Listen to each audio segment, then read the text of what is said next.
La voz, oh, la voz. Somos una familia, somos amor. Bienvenidos al podcast de La Voz de la Esperanza. ¿Cómo están mis hermanos? Bien, qué bueno que estén bien. Yo no estoy bien, pero igual aquí estoy. No se crean, una bendición. Ayer mis hermanos tuvimos un tiempo agradable el día de ayer, ¿verdad? Nos divertimos, aprendimos, nos reímos. Me di cuenta yo quiénes son en los que ya no puedo confiar para ciertas cosas. Pero, o sea, fue algo muy bonito, ¿verdad? Yo espero, mis hermanos, que ustedes hayan aprendido acerca de los dones, que ustedes hayan identificado alguno de los dones, o por lo menos ustedes hayan tomado esto como una punta de lanza, ¿verdad? Que el comienzo de algo grande que Dios quiere hacer en ustedes. Si a usted le salió un don que diga, pastor, yo no creo que este sea mi don, no se desanime, ¿verdad? Yo les platicaba el día de ayer, que yo soy una persona muy introvertida. A mí no me gusta hablar mucho. Si a mí me dieran a escoger, ¿verdad? Yo estuviera en mi cuarto todo el tiempo leyendo libros y café. Eso sería para mí mi mundo perfecto. Pero cuando Dios te llama, Él te capacita. Y cuando Él te capacita, Él derrumba todo argumento que nosotros tengamos para no hacer lo que Dios nos ha llamado a hacer.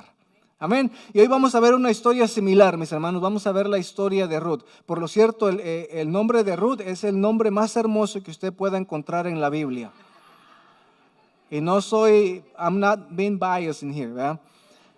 Pero es el nombre más hermoso que ustedes puedan ver en la Biblia. Pero mis hermanos, el libro de Ruth, si ustedes lo leyeron, comienza con una frase muy particular. Vamos a entrar ya de lleno. Dice, aconteció que en los días en que gobernaban los jueces en Israel, hubo hambre en el país. Mis hermanos, en el tiempo de los jueces era un tiempo difícil. Ellos recuerden, el tiempo de los jueces es donde ellos están hablando cronológicamente, ¿verdad? Moisés muere, después de Moisés se levanta Josué, o Dios levanta a Josué, y Josué es quien ayuda a las tribus a entrar a la tierra prometida para que ellos comiencen a adquirir la posesión que Dios tenía para cada uno de ellos. Bajo el liderazgo de Josué, mis hermanos, ellos van y conquistan y dividen y todo. Y en el primer capítulo de Jueces nosotros tenemos cuando ellos realmente, Dios les dice, ok, va a ir primero fulano de tal, va a ir Judá y después va a ir Manasés, y así comienzan todas las tribus a entrar, mis hermanos, a lo que es la tierra prometida y comienzan a tomar posesión, ¿verdad? Hasta aquí se va cumpliendo la profecía de Dios y lo que Dios tenía para ellos acerca de la tierra prometida.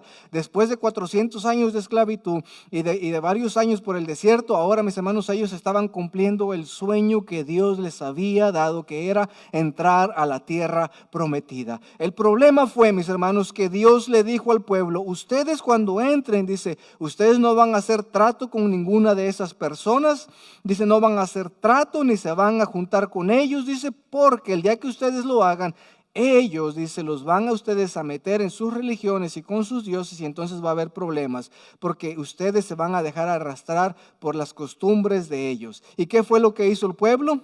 Comenzó a hacer tratos y paces con algunos de los pueblos de ahí. Y entonces Dios les dice, mis hermanos, en el libro de Jueces, capítulo 1, que por la desobediencia que ellos tuvieron, dice, ellos nunca se van a apartar de ustedes y siempre van a estar ahí como la piedrita en el zapato, dice, los van a estar siempre molestando. Y el pueblo se lamentó por esto, pero bueno, ese fue el periodo de Josué, ¿verdad? Después llegamos al periodo de los jueces, mis hermanos, el periodo en donde no había rey todavía en Israel. Recuerden, acaban de entrar a la tierra prometida, no hay ningún rey, no hay nadie, no hay líder, porque Josué ha muerto y ahora no hay líder. Y la palabra de Dios dice, si usted quiere ir a Jueces 1, para darle un poquito de contexto, dice la palabra de Dios en Jueces 1, no es el 1.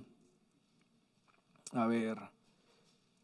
Ok, es el 2:11. Dice, entonces los israelitas hicieron lo malo ante los ojos del Señor. Ese es el periodo de los jueces, que dice que los israelitas hicieron lo malo delante de los ojos del Señor, dice, y sirvieron a los Baales. Los Baales eran los dioses de los pueblos que estaban ahí. Y dice, el Dios de sus padres que los había sacado de la tierra de Egipto y abandonaron, al Señor, el Dios de sus padres que los había sacado de la tierra de Egipto y siguieron a otros dioses de entre los dioses de los pueblos que estaban a su derredor. Se postraron ante ellos y provocaron a ira al Señor. Escuchen bien esto, dejaron al Señor y sirvieron a Baal y a Astarot.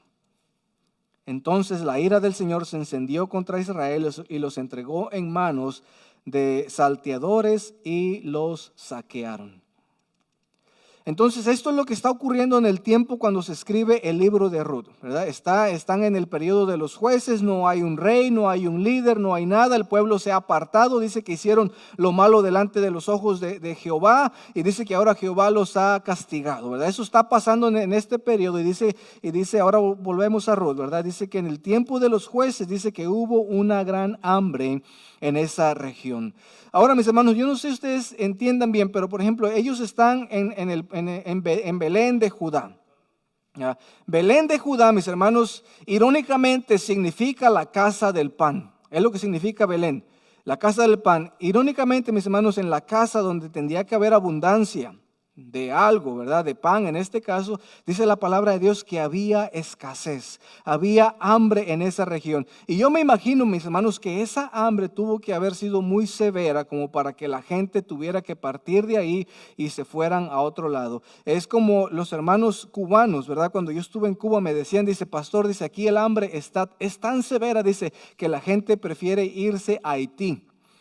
Y yo no entendía por qué me decían eso, ¿verdad? Yo no entendía, pero ellos me dicen que Haití también las cosas están peor, dice, pero para ponérselo en contexto, dice, o sea, la gente prefiere irse a Haití que quedarse en Cuba. Hagan de cuenta así más o menos. Están en la casa que significa abundancia de pan, ¿verdad? La casa del pan, y de repente hay hambre y prefieren irse a otro lugar que es Moab.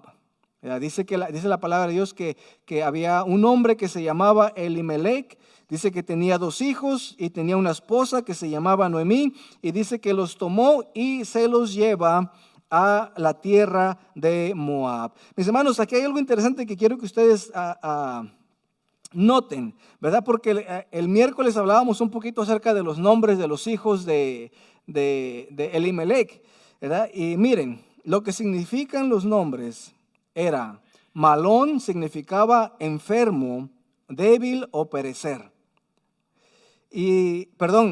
Enfermo o débil.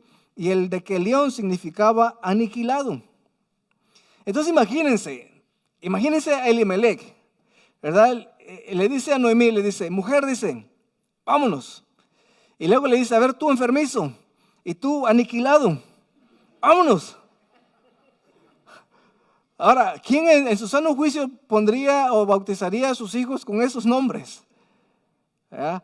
Enfermizo y aniquilado. O sea, es como que tú les estás profetizando algo, ¿verdad? Que van a, o sea, mire, muchas veces nosotros no entendemos las historias cuando las leemos en español, ¿verdad? Porque no entendemos el significado de las cosas.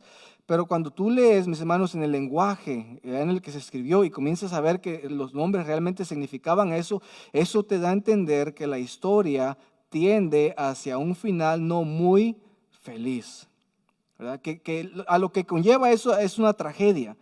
Entonces Elimelech, mis hermanos, se levanta un día, ve que hay hambre, ve que están en el periodo de los jueces, el pueblo ha abandonado a Dios, Dios los ha entregado en manos de sus adversarios, ¿verdad? Hay muchos problemas, no hay un rey, no hay orden estructural, no hay una jerarquía, Josué ha muerto, o sea, todo lo peor que pudo haber pasado está ocurriendo en el tiempo de Elimelech. Él se levanta y le dice, Noemí, enfermizo, y tú, no sé cómo te llamas, vámonos.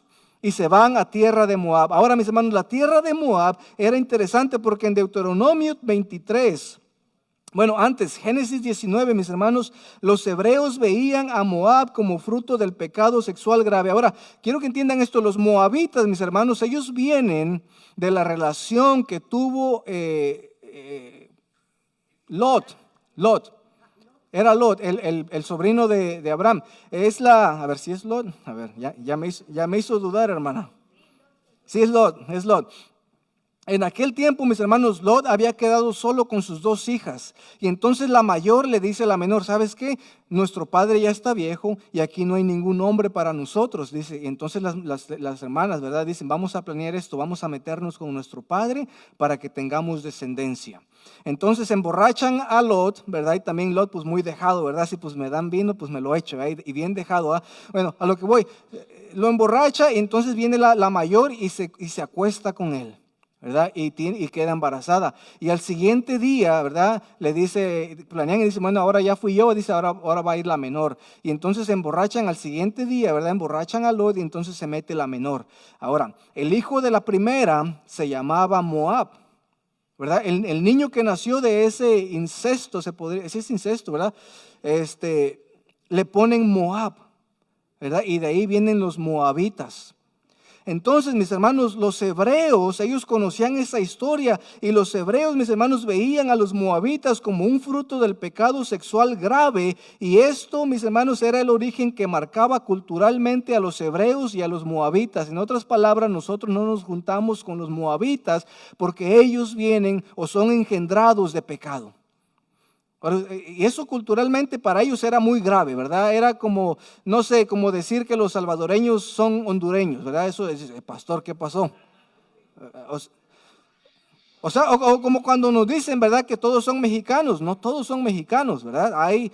Cada quien tiene su, entonces hagan de cuenta así, ¿verdad? Que culturalmente había problemas entre ellos. Y mis hermanos, no solamente eso, la palabra de Dios dice en Deuteronomio 23, 3 al 6, que dice, no entrará amonita ni moabita. Por cierto, los moabitas era el hijo de la hija menor, ¿verdad? La mayor le llamó Moab y la hija menor le llamó Amón o algo así, de ahí vienen los amonitas. Entonces Dios dice, no entrará amonita ni moabita en la congregación de Jehová, ni aún en la 10ª generación. Escuchen bien esto, que se les quede eso. Si tienen una Biblia o un papelito, marquen esto. 10ª generación. A ver, ya me perdí. Entrará en la congregación de Jehová para siempre, por cuanto no salieron a recibirlos con pan y agua en el camino cuando salíais de Egipto, porque alquilaron contra ti a Balaam, hijo de Beor, del Petor de Mesopotamia, para maldecirte. Bueno, primero que nada, los moabitas, ¿verdad? Uno que nada venían de este incesto, ¿verdad? De este pecado sexual. Y Dios dice, no, ¿verdad? Número 2, cuando el pueblo sale de Egipto, que viene de la esclavitud y van pasando por Moab, dice que ellos esperaban que los moabitas vinieran a recibirlos. Dice que ellos fueron y le pidieron agua y le pidieron que pudieran pasar por su tierra y los moabitas dijeron, no. ¿Verdad? Entonces, en vez de cruzar en una línea recta, ellos tuvieron que ir y dar la vuelta por todo Moab. Y dice Dios, bueno, yo estoy apuntando todo eso que están haciendo delante de mí. No solamente eso, mis hermanos, los moabitas contrataron a un profeta que se llamaba Balaam para que maldijera al pueblo de Dios. Y cuando él va, mis hermanos, ahí es cuando tenemos la historia que la burra, ¿verdad? Le habla al profeta y le dice que no tiene que hacer eso. Pero mis hermanos, los moabitas y los hebreos ya tenían choque, ¿verdad? Ya tenían ahí historial. Entonces Dios le dice, ustedes no van a estar con esa gente. Y sin embargo, mis hermanos, ahora una familia que viene de un pueblo, Belén de Judá, que se llama la casa del pan, donde hay abundancia, hay escasez y tiene que ir a pedir ayuda al campo enemigo. ¿Sí entienden lo que está ocurriendo? Porque es interesante entender el contexto del libro de Ruth. Y dice que cuando están ahí, mis hermanos, llegan a los campos de Moab y de repente, mis hermanos, se muere Elimelech. Caray, como las novelas, ¿verdad? Que te ponen ahí cuando, por ejemplo, Marimar, cuando se muere Macha, ¿verdad? Que se le muere su gallina y se da cuenta porque se la está comiendo, ¿verdad? No sé si ustedes se acuerdan de la novela Marimar. Pero hagan de cuenta, mis hermanos, tú no puedes ir de mal en peor, pero está ocurriendo, ¿verdad? Llegan ahí y se le muere. Ahora, el problema es, mis hermanos, no solamente eso, dice que los hijos enfermizo y aniquilado, dice que toman mujeres moabitas para ellos. O sea, todo va de mal en peor. Y ahora, mis hermanos, estamos con Noemí, que queda viuda, tenemos a enfermizo y aniquilado que tienen esposas moabitas que son las que no deben tomar.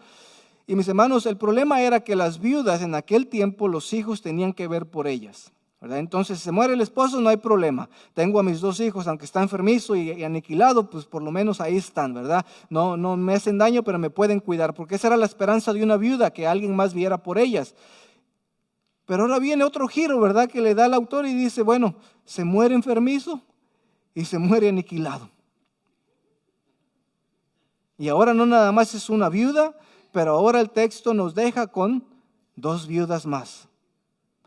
Y ahora, mis hermanos, es importante que nosotros entendamos que en aquel tiempo las viudas, si no tenías nadie que viera por ti, podían hacer 2 cosas. O una, se iban a mendigar, ¿verdad? Pidiendo limosnas, o número 2, se tenían que hacer prostitutas, si no había nadie más que viera por ellas, ¿verdad? Eso era el futuro de una viuda en aquel tiempo, ¿verdad? Y entonces Noemí tiene que ver, porque no nada más es ella, ahora también tiene otras 2 ahí que no sabe qué hacer y son aparte enemigas, no las puede llevar de regreso a Belén de Judá, porque dice la palabra de Dios que ninguna moabita, dice, ningún moabita puede entrar en mi tierra, dice. Por lo menos ¿hasta qué generación? La 10ª generación.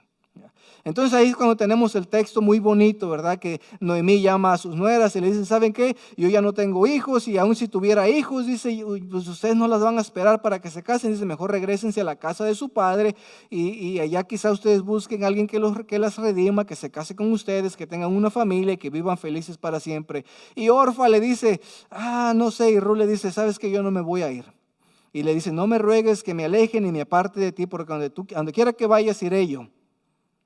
Dice, tu pueblo será mi pueblo y tu Dios será mi Dios, dice, y lo único que, lo estoy parafraseando, y lo último que podrá separarnos, dice, es la muerte.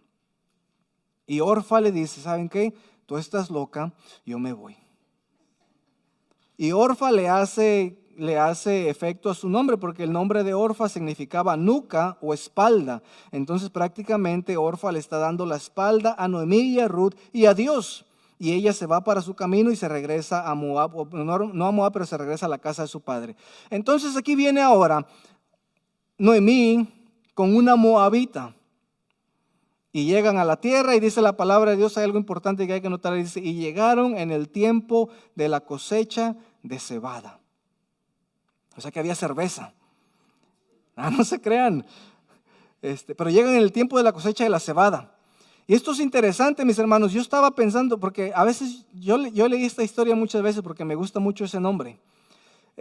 Y yo había leído mucho ese libro, pero no había entendido realmente por qué tenía que poner eso ahí en la temporada de la cebada. Ahora quiero que pongan atención, en el tiempo de Israel había 2 tiempos de cosecha. Uno era el tiempo de la cebada y otro era el tiempo del trigo. Y ahora esto, mis hermanos, ¿cuándo creen ustedes que ocurría esto? En el tiempo después de la Pascua. Una vez acabada la Pascua, ellos comenzaban a cosechar la cebada. Cuando terminaba la cosecha de la cebada, ellos comenzaban con la cosecha del trigo. Y cuando terminaba el trigo, ellos celebraban y hacían una fiesta. ¿Y saben cuál era la culminación de esa fiesta? Pentecostés. Es cuando celebraban y entregaban los primeros granos al pueblo. Entonces pónganse a pensar, mis hermanos, recién venimos hablando del Pentecostés, ¿verdad? Que cuando el derrame del Espíritu Santo, hablábamos que el primer Pentecostés fue cuando Moisés traía las tablas, que venía bajando del monte y traía las tablas, que había pasado 50 días, 40 días con Dios y otros, yo me imagino 5 días de ida y 5 días de bajada, 50 días, pero él viene ya con las tablas. Y en el Pentecostés, mis hermanos, Dios entrega la ley. En el Pentecostés Dios entrega el Espíritu Santo y en el Pentecostés, mis hermanos, Dios admite a esa persona que no podía estar en el campo de Jehová. ¿Ven las conexiones? O sea que no es pura casualidad de que el autor haya puesto ahí que era la temporada de la cosecha de la cebada. O sea que quiere decir que Ruth es muy probable que llegó unos días después de la Pascua, cuando ya estaba la cosecha, y entonces termina eso porque después el texto nos dice que terminó la temporada de la cebada, terminó la temporada del trigo y entonces Booz se preparaba para celebrar y hacer una fiesta solemne. Interesante, ¿ah? Vamos a leer la Biblia. Dice la palabra de Dios, vamos a ver en capítulo 2, versículo 10. Bueno, vamos a comenzar en el 8. Ruth capítulo 2, versículo 8 dice: entonces Booz dijo a Ruth: oye, hija mía, no vayas a espigar otro campo, tampoco pases de aquí, sino quédate con mis criadas. Fíjate en el campo donde ellas ciegan y síguelas, pues he ordenado a los siervos que no te molesten. Cuando tengas sed, ve a las vasijas y bebe del agua que sacaron los siervos. Ella bajó su rostro y se postró en tierra y dijo: ¿por qué he hallado gracia ante tus ojos para que se fijen en mí, siendo yo extranjera? Y Booz le dijo: todo lo que has hecho por tu suegra después de la muerte de tu esposo, y me has sido informado en detalle, y cómo dejaste a tu padre y a tu madre y a tu tierra natal y viniste a un pueblo que antes no conocías. Que el Señor recompense tu obra y que tu pago sea completo de parte del Señor, Dios de Israel, bajo cuyas alas has venido a refugiarte. Oremos. Padre, gracias por esta hermosa palabra, Señor. Pido ahora que bendiga, Señor, que su Espíritu comience, Señor, a moverse en cada uno de nosotros y que podamos, Señor, entender realmente el llamado que usted tiene para nosotros el día de hoy. Gracias, y en Cristo Jesús oramos. Amén. Y así, mis hermanos, llega Ruth y Noemí, llegan ahí. Noemí, mis hermanos, llega transformada. Dice la palabra de Dios que cuando ella viene, dice que la gente comienza a recibirla y le dicen: Mara, ¿qué? No, perdón, le dicen Noemí esto y Noemí el otro. Y dice: ¿saben qué? No me llamen Noemí. Dice: llámenme Mara, porque me fui llena, dice, y el Señor me ha causado una aflicción, dice, y ahora estoy amarga, dice. Ahora mi vida está amargada, dice. Ya no me llamen aquella que era feliz, aquella que era alegre, ya no me llamen así, ahora llámenme Mara. Y muchas veces, mis hermanos, nosotros, en nuestro caminar cristiano, nosotros muchas veces vemos el carácter de Dios de acuerdo a cómo me siento yo, de acuerdo a mis circunstancias.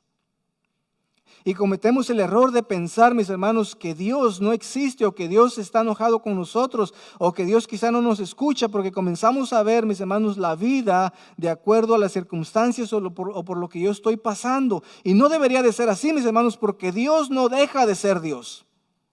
El carácter de Dios no se ve afectado por cómo me siento yo. Dice la palabra de Dios, mis hermanos, en Isaías 6, que cuando Isaías fue y miró al templo, dice que el rey Usías había muerto, y dice que él tuvo una visión y de pronto se vio él en el trono de Dios y dice Isaías: vi al Señor, dice, sentado en su trono. A pesar de que el rey Urías había muerto, a pesar de que había tantas cosas que estaban pasando en medio del pueblo de Israel, Isaías dice: yo vi al Señor, dice, sentado en su trono. Y déjame decirte que no importa por lo que estés pasando tú el día de hoy, Dios está sentado en su trono y Él está en control de todo lo que pasa en tu vida. Lo que pasa, mis hermanos, es que a veces nosotros vemos a Dios conforme a lo que me está pasando a mí. Y decimos: si yo estoy mal es porque Dios no se interesa en mí. Imagínense cómo se sentía Noemí, mis hermanos, al perder todo. O sea, pierde al esposo, pierde a los 2 hijos, pierde a una de las nueras y ahora tiene una que no debería de haber traído, mis hermanos. Imagínense cómo se sentía ella, pero eso, mis hermanos, no definía quién era Dios. Y cuando llegan, dice que ella tiene que pensar, ¿verdad? Porque no tiene familia, no tiene nadie. Entonces ella comienza a pensar y dice: bueno, hay una ley que protege a las viudas, la ley del levirato. Dice, esta ley es que tenemos que encontrar un pariente cercano que se case contigo, Ruth dice, para que te pueda redimir. Dice, ya Noemí ya no le importaba a ella. Veía, ella ya decía: ya no me importa mi vida, por lo menos yo quiero preocuparme por ti. Dice, porque si te viniste para acá es por algo, entonces yo me quiero preocupar por ti. Entonces Noemí dice: mira, lo que vamos a hacer, recuerden, por eso es importante los detalles. Dice, ese tiempo de la cebada, hay cosecha. Lo que vas a hacer tú es que tú te vas a ir al campo y vas a comenzar a cosechar. Y donde tú te quedes, y si encuentras gracia delante de los ojos de esa persona, dice, ahí te quedas. Y Ruth va y llega a un campo y comienza a recoger lo que sobraba, porque recuerden, en aquel tiempo de Pentecostés, el pueblo era tiempo de cosecha. Pero la ley decía que el pueblo o los cosechadores tenían que dejar espigas tiradas para los que vinieran detrás, los que no tenían un campo o los que no tenían alguna forma para sobrevivir. Entonces los que estaban segando, mis hermanos, ellos intencionalmente tenían que regar más trigo del que se caía, porque recuerden, cuando tú cortas se cae, ¿verdad? Pero Dios decía, no seas tacaño y deja más para aquellos que no tienen. Entonces en esas cosas, mis hermanos, Ruth, ella viene y comienza a recoger y de pronto se da cuenta de que el campo en el que está es el campo de Booz, ¿verdad? Y Booz, mis hermanos, era pariente de Noemí. Entonces ellos se dan cuenta y Booz le da unas medidas de grano a Ruth. Ruth regresa a la casa con Noemí. Noemí le dice, ¿dónde estuviste? No, pues estuve en la casa de este loco pues que no sé qué, me dio mucho trigo y me dijo que me quedara ahí, que no me fuera, y pues no sé, eso está como raro. Y le dice Noemí, ya sé quién es, dice, es mi pariente, dice. ¿Y sabes qué? Dice, él te puede redimir. Entramos, mis hermanos, al capítulo 3. Y escuchen lo que dice el versículo 1, dice, después su suegra Noemí le dijo, hija mía, ¿no he de buscar seguridad para ti, para que te vaya bien? De casualidad ya se convirtió en la suegra buena, ¿verdad? Y le dice, ahora pues, dice, ¿no es vos nuestro pariente en cuyas criadas estabas? Mira, él va a aventar una cebada de era esta noche. O sea, esto es importante, los detalles. Y dice, lávate, perfúmate, vístete, ponte el mejor atuendo, dice, y baja a la era. Pero no te des a conocer al hombre hasta que haya acabado de comer y beber. Y sucederá que cuando él se acueste, notarás el lugar donde se acuesta, e irás tú y descubrirás sus pies y te acostarás. Entonces él te dirá lo que debes hacer. Y ella respondió, todo lo que me dices, haré. Cuando leemos a simple vista, ¿verdad? Vemos como un plan macabro por parte de Noemí. ¿Ya? Es como si la estuviera vendiendo, ¿verdad? O la estuviera exponiendo, ¿verdad? A un peligro, ¿verdad? Le dice, de casualidad, la amargura como que ya se le fue, ¿verdad? Y ahora ya es Noemí. Y le dice, mira, qué casualidad, dice, que vos no es nuestro pariente más cercano y que no me he de preocupar por la seguridad tuya. Le dice, bueno, vamos a hacer esto, dice. Él va a tirar una fiesta, va a haber una fiesta, una celebración, pero también van a hacer esto de, ¿cómo le llamaban? La era, ¿verdad? La era, mis hermanos, era una plataforma, si hagan de cuenta, así plana. Y en esta era, mis hermanos, ellos traían la cebada o el trigo y comenzaban a golpearla, ¿verdad? Comenzaban a golpearla y entonces ahí ellos separaban el trigo o los granos de la basura, ¿verdad? Eso es lo que hacían en la era. Y entonces era un trabajo muy pesado. Por ejemplo, a mí me tocó hacerlo con el frijol, ¿verdad? Los frijoles, mis hermanos, los poníamos en unos costales y comenzábamos a golpearlos. Y después agarrábamos lo que caía y lo empezábamos a echar al aire y el viento se llevaba la basura y quedaba el frijol, ¿verdad? Es un trabajo muy pesado porque es muy trabajo muy físico. Entonces por eso Noemí le dice, mira, cuando eso pase, dice, él se va a cansar. Va a estar cansado porque no nada más eso, dice, van a ir a comer, van a ir a beber, porque recuerden que en ese tiempo bebían vino, no había mucha agua, como ahora nosotros tenemos agua de todos sabores y colores. Dice, y cuando él esté alegre, dice, cuando él ya esté bien entrado, dice, te vas a fijar dónde está, dice, y vas a ir. Ahora, quizá ustedes estén pensando, no, pues es que esa Noemí no tenía escrúpulos, ¿verdad? Era un plan con maña, ¿verdad? Pero no, mis hermanos, ella sabía que había una ley, ¿verdad? La ley venía del Antiguo Testamento y ella estaba haciendo uso de la ley. Es más, era un término legal, o sea, ella lo que estaba haciendo era legalmente que se preocupara por la nuera. Alguien tenía que redimirla, pero no podían encontrar simplemente así, entonces ella tenía que tomar cartas en el asunto y ser proactiva, ¿verdad? Entonces le dice, mira, vas a hacer esto, y después le dice algo interesante, le dice, y cuando ya encuentres dónde está él, dice, y no haya nadie ahí que te vea, dice, vas y le vas a destapar los pies, dice, y te vas a acostar ahí. Ahora imagínense, en aquel tiempo usaban sandalias, el sudor, el polvo, no sé si se bañó, ¿verdad? Porque pues, acabando de trabajar. Ahora imagínense, le levantan ahí. Si ahorita que tenemos el spray para los pies y el talco y todo, y le apestan los pies, ¿verdad? Ahora imagínense en aquel tiempo, ¿verdad? A Doritos, ¿verdad? Tráigame la salsa Valentina para echarle a los pies. Pero mis hermanos, a veces pensamos, ¿verdad? Que es algo inocente, ¿verdad? Pero déjenme, les voy a explicar algo. Este era un término legal. Ruth y Noemí tenían, en términos legales, ellos tenían el derecho de hacer eso. Lo que Noemí, mis hermanos, está haciendo no es simplemente decirle que vaya y se postre delante de vos para que le diga qué hacer. Lo que Noemí está haciendo, mis hermanos, es provocar para que vos se acueste con Ruth. Al descubrirle los pies, mis hermanos, lo que Noemí está diciendo, métete en las cobijas con él. Y él te va a decir qué hacer. No me malentiendan, era un término legal. Pero ese término legal, mis hermanos, también iba acompañado de algo más, de una relación quizás sexual.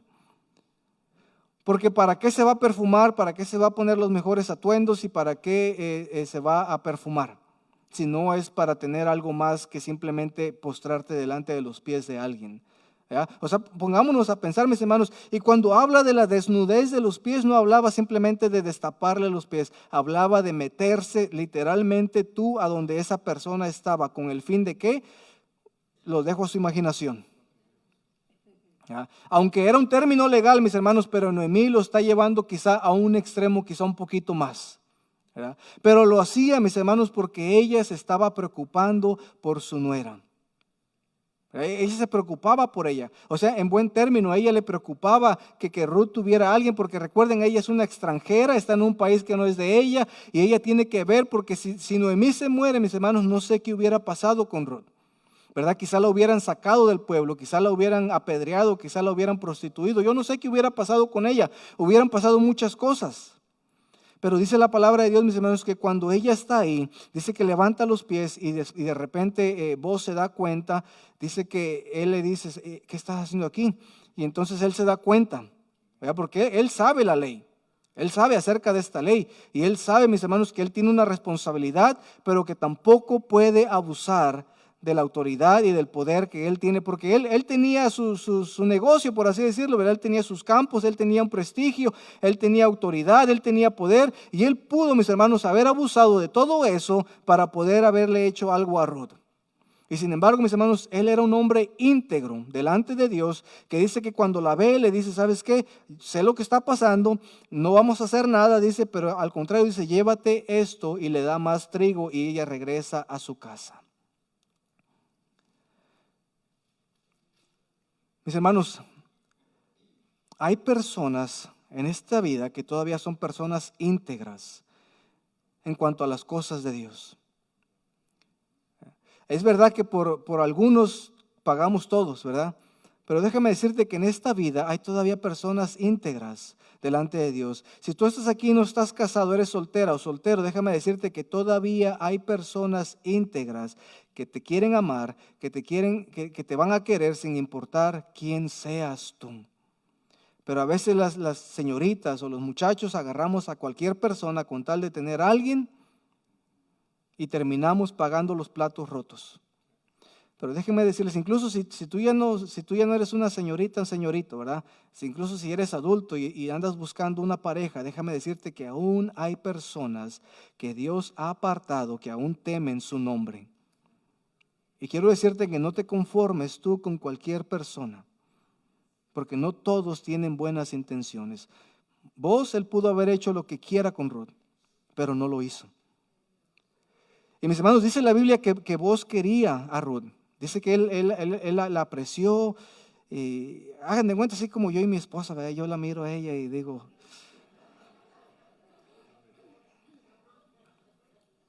la voy a redimir. Y mis hermanos, vos le dice a Ruth, dice, ¿sabes qué? Sí lo vamos a hacer. Dice, pero hay un detalle. Dice, hay otro pariente más cercano que yo, dice. Y él es el que te tiene que redimir. Dice, ese es él y no yo. Dice el capítulo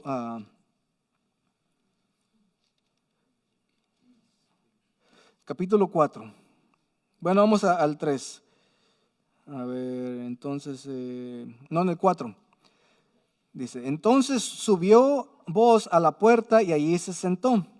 Y cuando el pariente más cercano, porque recuerden que había otro más pariente más cercano que tenía que redimirla, dice, de quien Booz había hablado, iba pasando y le dijo, oye amigo, es interesante que no tenemos ni el nombre de este amigo, ¿verdad? De este fulano, ¿verdad? O sea, ¿por qué no le pusieron nombre? A mí me hubiese gustado quién era para seguir su línea y ver de dónde venía, ¿verdad? Pero dice, no tenía nombre, dice, ven acá, dice, y vino él y se sentó, y Booz tomó 10 hombres de los ancianos de la ciudad y les dijo, siéntense aquí, y ellos se sentaron. Entonces dijo al pariente más cercano, Noemí volvió de la tierra de Moab, tiene que vender la parte de la tierra que pertenecía a nuestro hermano Elimelec, y pensé informarte diciéndote, cómprala en presencia de los que están aquí sentados y en presencia de los ancianos de mi pueblo, y si la vas a redimir, redímela, y si no, dímelo para que yo lo sepa, porque no hay otro aparte de ti que la redima, y yo después de ti. Él dijo, la redimiré. O sea que este pariente, ¿verdad? Este fulanito del cual no tenemos nombre, cuando escucha que hay que comprar un terreno y que hay que comprarlo y hay que redimir a Noemí, él dice, pues yo lo compro, no hay problema, que son otros 50 acres a los 100 que ya tengo, ¿verdad? Hagan de cuenta más o menos así. Él no le importaba, el dinero no era un impedimento para él. Él dice, yo lo compro, yo lo redimo, nada más dime cuánto y dónde firmo. Él estaba ya entrado, ¿verdad? Pero dice la palabra de Dios. Entonces Booz dijo, versículo 5, el día que compres el campo de manos de Noemí, también debes adquirir a Ruth la Moabita, viuda del difunto, a fin de conservar el nombre del difunto en su heredad. Y aquí había un problema, mis hermanos. Era que este pariente, ¿verdad? Si él redimía a Ruth, si él redimía a Noemí y al campo que ella tenía y se casaba con Ruth, eso significaba que si él ya tenía hijos, ¿verdad? Digamos que tenía 3, la herencia que le correspondía a esos 3 hijos, mis hermanos, se les quitaba y se le ponían a los hijos que iba a tener Ruth. O sea, eso era la ley del levirato, ¿verdad? Era que los hijos ya no importaban, ahora el que importaba era el hijo del difunto para mantener su descendencia. ¿Ven por qué era importante eso? Entonces este tipo, del cual no tenemos nombre, le dice en el versículo 6, y el pariente más cercano respondió, no puedo redimirla para mí mismo, no sea que perjudique, ¿qué? Mi herencia. Él sabía, mis hermanos, esta ley, porque él sabía que no solamente sus hijos eran perjudicados, pero también él era perjudicado porque todo lo que él tenía, lo que le correspondía a sus hijos y a su familia, todo eso ahora iba a pasar a manos de la Moabita y él no quería eso. O sea que en otras palabras, es como en la situación actual, ¿verdad? Cuando le meten child support, esto que le quitan todo al hombre, ¿verdad? Y se le viene ahora a la mujer, ¿verdad? Hagan de cuenta más o menos así para ponerlo en un contexto que entendamos. Entonces este fulano dice, no, ¿sabes qué? Yo no quiero eso, mejor redímela tú. Y dice la palabra de Dios, y la costumbre en esos tiempos pasados en Israel tocante a la redención y el intercambio de las tierras para confirmar cualquier asunto era este. Uno se quitaba una sandalia y se la daba al otro. Para esta manera confirmaban los tratos en Israel. Y eso es lo que hacen, se quitan las sandalias, se las intercambian, yo no sé qué hacen, y hacen un trato y entonces Booz se queda con la Moabita. Ahora esto, mis hermanos, esto les va... Yo estuve haciendo cálculos, ¿verdad? Y esto es solamente es una posibilidad y es una aproximación, ¿verdad? Esto no es así 100% verídico, ¿verdad? Pero mis hermanos, yo empecé a hacer números y desde cuando está Lot, ¿verdad? Que comete estos actos con sus hijas, hasta Ruth, han pasado por lo menos, ¿cuántas generaciones creen que han pasado? 9. Y ella era la 10ª. Aproximadamente, ¿verdad? No, le estoy diciendo que esto es aproximadamente. ¿Ya? Entonces, ¿qué quiere decir, mis hermanos? Que el plan de Dios, ¿verdad? Iba encajando, ¿qué? Perfectamente. Porque dice en Deuteronomio que no entrarán, dice, hasta la 10ª generación. Y yo me puse a hacer cuentas y comencé a hacer todo ese trabajo, mis hermanos. Y resulta que había 9 y que ella era la 10ª. ¿Qué quería decir? Que ella podía entrar. Mis hermanos, y cuando ella entra, mis hermanos, y dice la palabra de Dios, Booz tomó en el capítulo 4, versículo 13, dice, tomó a Ruth y ella fue su mujer y se llegó a ella y el Señor hizo que concibiera y dio a luz a un hijo. Entonces las mujeres dijeron a Noemí, bendito sea el Señor que no te ha dejado hoy sin redentor, que su nombre sea célebre en Israel, que el niño también sea para ti restaurador, dice, de tu vida y sustentador de tu vejez, porque tu nuera que te ama y que es de más valor para ti que 7 hijos, lo ha dado a luz. Entonces Noemí tomó al niño, lo puso en su regazo y se encargó de criarlo. Y las mujeres vecinas le dijeron un nombre y dijeron, le ha nacido un hijo a Noemí y lo llamaron Obed. Dice que es el padre de ¿quién? De Isaí, padre de David. Mis hermanos, lo que Dios puede hacer con una persona extranjera, que no es de la misma cultura, ni hablaban el mismo idioma, pero lo que ella tenía, mis hermanos, era obediencia y sumisión a un Dios que ella no conocía. Ahora imagínense, mis hermanos, lo que Dios puede hacer en tu vida, porque yo no sé ustedes si ustedes se relacionan con Ruth, mis hermanos, pero nosotros somos muy parecidos a ella. Somos extranjeros en un país que no es el nuestro. Ahora, ¿ustedes creen que Dios no nos puede levantar de aquí a nosotros y usarnos grandemente como lo usó a ella? Pero muchas veces tenemos tanto miedo, mis hermanos, de no querer hacer cosas y decimos, pastor, es que yo no hablo inglés, pastor, es que yo no esto.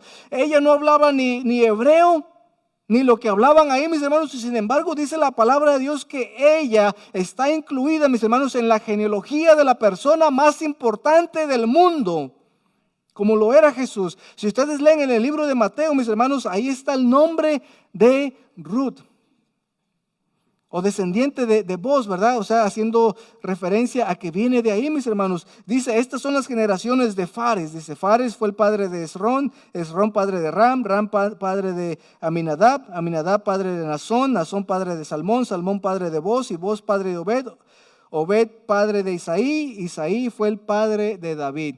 Y todo eso, mis hermanos, viene de la tribu de Judá. Recuerden que Fares era hijo de Judá. Y recuerden que que Jesús es el león de la tribu de Judá, mis hermanos. Ahora, si Dios pudo utilizar a alguien que se había profetizado que no podían entrar por más de 10 generaciones o por 10 generaciones, ¿ustedes creen que Dios no nos puede usar a nosotros? ¿Ustedes creen que Dios no te puede usar para su honra, para su gloria? Mis hermanos, el día de ayer, ¿verdad? Fue una confirmación de que Dios quiere usarlos grandemente. El problema es que a veces nosotros nos limitamos a nosotros mismos con cosas que Dios ya derribó en tu vida. Pastor, es que usted no conoce mi pasado.